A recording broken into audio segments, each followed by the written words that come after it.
Think about it this way, guys. Imagine if you have a huge idea, a potential billion-dollar idea, in fact, and then the next day, poof, it's already on the market. Someone else stole it. How mad would you be on a scale from 1 to 10? I think, honestly, I'd be doing some crazy stuff. I don't want to see it because it's probably not appropriate for YouTube. But the fact of the matter is, they stole pretty much $1 billion from me. It's like someone went into your wallet, you had $1 billion, and they just took it and ran off in the night. You wake up, you're broke. Well, we're actually going to be going over some of these ideas that were stolen today. And the fact of the matter is, that is just disgusting. That's low.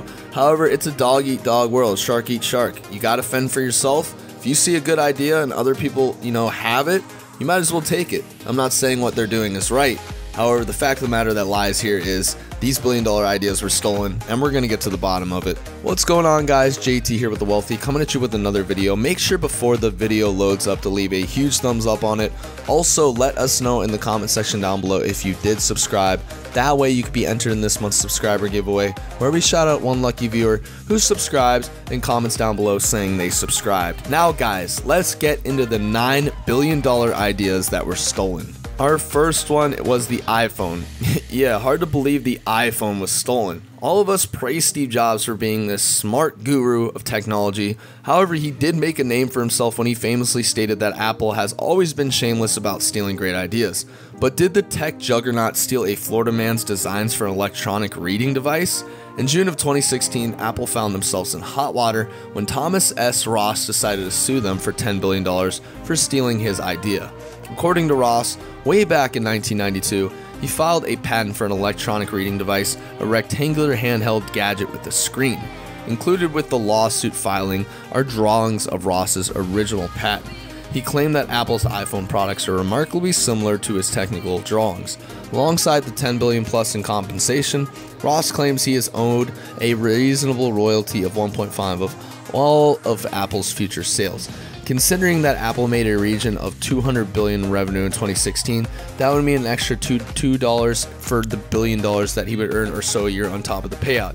As of March 2017, the lawsuit is ongoing, and it has been going ever since. It's incredible to see that Apple, yes, Apple, the $1 billion, one of the most valuable companies in the world, stole an idea just from a simple Florida man. However, the fact of the matter lies in shambles. Thomas Ross is not going to get his money, unfortunately. Apple's just too powerful. To make him go away, they'd probably give him a couple million, but that's just to make him go away, and that's nothing to them. So that's what they'll most likely do once this lawsuit ends and is void. Next, we have Harry Potter.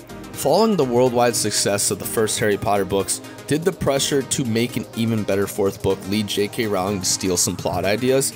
Well, the family of Adrian Jacobs, a children's author who died in 1997, seems to think so.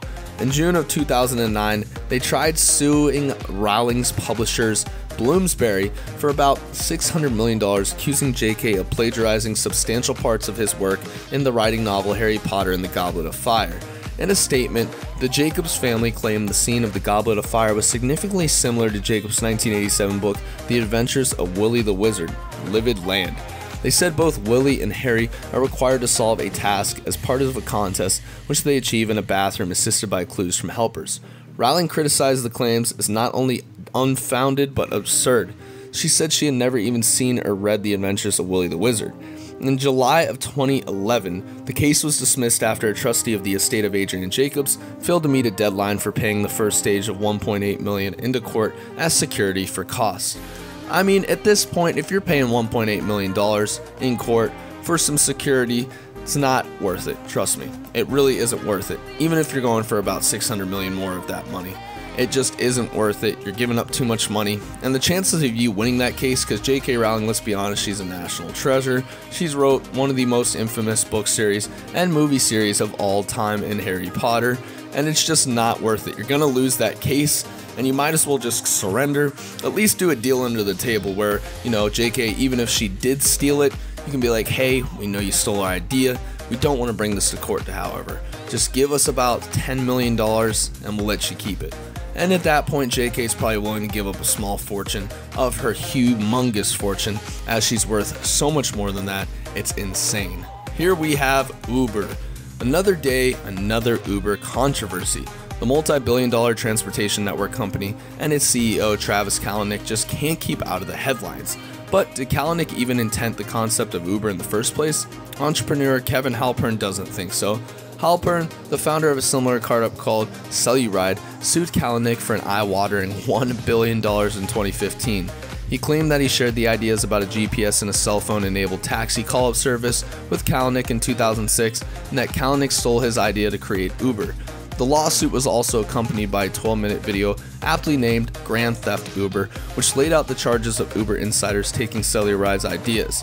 As of August of 2016, Uber is battling more than 70 lawsuits in federal court, including Kevin Halpern's claim that he was the guy behind the groundbreaking taxi service idea.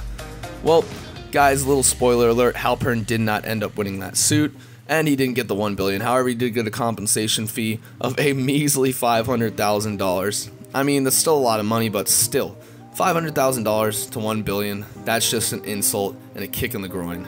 Lastly, we have Jack Daniels. In June of 2016, the makers of Jack Daniels admitted that a Tennessee slave was behind his traditional whiskey recipe. For 150 years, credit for teaching the young Jack Daniel on how to distill had gone to the Reverend Dan Call, a Lutheran preacher and a distiller in Tennessee. However, the company admitted that it was not in fact Call, but his slave, a man called Nearest Green, who provided him with the expertise. You see, in the mid-19th century, distilleries were owned by white businessmen, but slaves did much of the work making the whiskey. Green's vital role in teaching Jack Daniel had been suspected, but his contribution to the development of American whiskeys was never recorded, and the distillery only ever rarely acknowledges it in some tours. As of 2015, Jack Daniel is worth around $5.16 billion. That's pretty much all down to the work of hard-working Nearest Green and his unique recipe, and to think that a slave came up with this, someone who wasn't even gifted the opportunities as people nowadays. It's just incredible and awe. So guys, that's it for today's video. Make sure you leave a like, comment, and subscribe. Make sure to also let us know in the comment section down below your favorite part of this video, what other ideas we may have missed. Guys, this is JT with The Wealthy signing off, and as always, see you guys later.